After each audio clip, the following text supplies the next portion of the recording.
Then he came out with Off to the Principal's Office You Go, and things started to decline from there.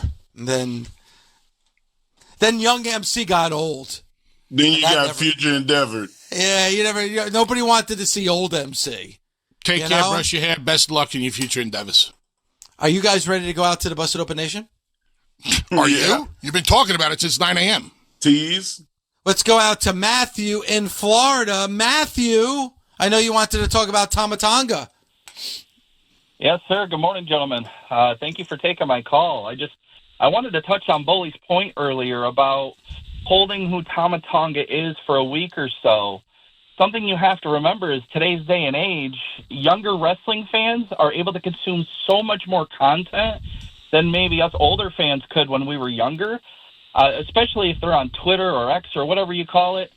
I mean, anybody who's a fan of Cody, or if anybody's paid 5% attention to AEW, is going to know who the Bullet Club is. They're going to know who Tama is and what he's done.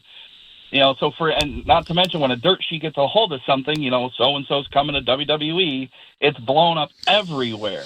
Okay, but the counterpoint to that is, Dave, 75% of people know who Tama Tonga is.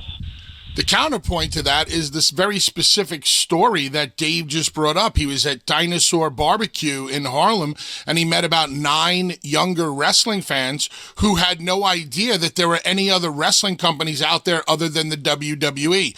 So my opinion kind of sided with the WWE universe, who wasn't social media savvy or didn't know about, all the other things going out there. I would have liked to have seen a tiny bit of mystery on Tama Tonga for 1 week. Yeah, and Matthew, I think in a lot of ways, and Matthew, I agree with you. I think anybody over the age of a certain age group is going to know who Tama Tonga is.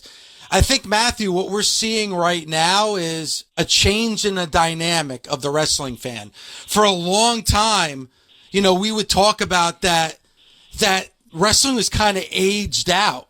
It was a certain demographic that was watching wrestling. People in their teens, people in their 20s, young kids weren't watching wrestling. It was really for people over the ages of 35. I think that dynamic has changed. I think over the last year or two, Matthew, we're seeing an influx of a lot of younger wrestling fans right now. And those younger wrestling fans probably only know certain things. They're not that savvy when it comes to the internet. They don't know what the dirt sheets are.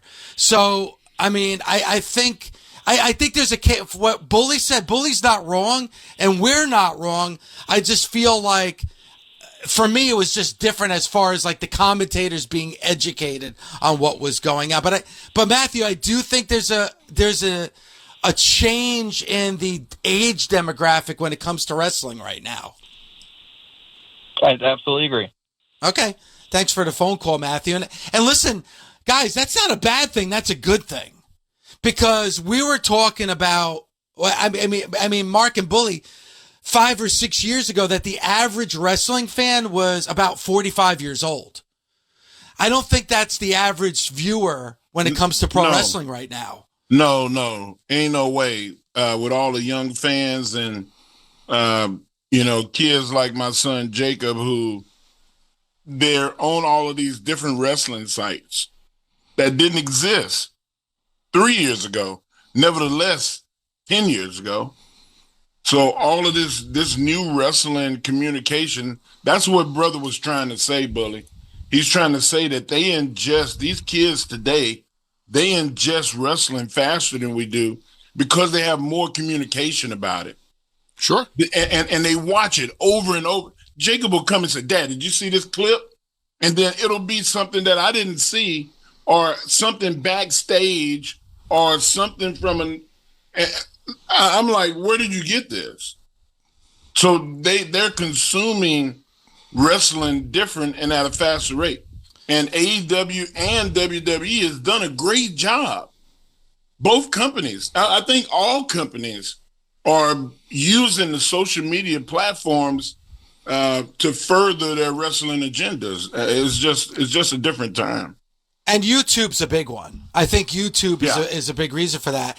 But that's where it is where with the WWE, back in the day, the WWF was on, once a week where now you have 3 hours of Raw on a Monday, 2 hours of NXT on a Tuesday, and then you got 2 hours of a SmackDown plus all the library of programming that's on Peacock. So some of these shows that are great shows could get lost in the shuffle just because there's so much wrestling to consume right now.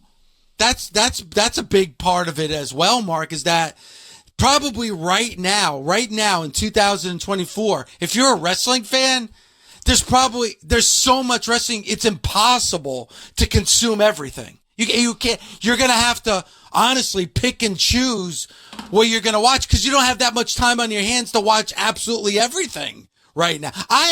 This is my job and I have a difficult time watching everything because there's so much wrestling right now.